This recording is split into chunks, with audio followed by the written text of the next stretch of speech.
niyo na ako kausapin, makitouch. Mga darlings, listen. Mayroon akong special announcement for all of you. Kaya ako kayo pinatawag. Dahil magmula ngayon, mayroon ng bagong magmamanage ng club. Alam niyo naman, semi-retired na ako sa gay club scene. At ngayon, natagpuan ko ng taong pwede mag-take over ng aking posisyon.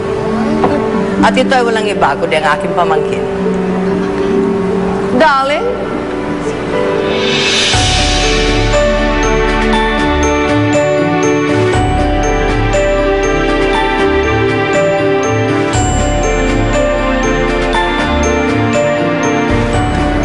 Kenneth?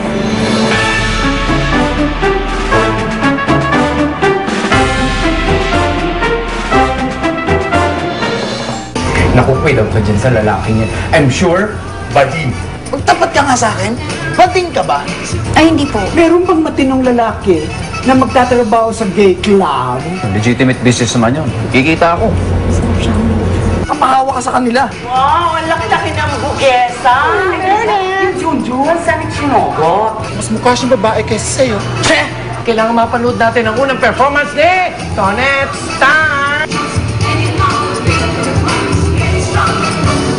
Starlet ka mo. Stardust. Dust. Dust na pwedeng pumuwi sa mga mata mo.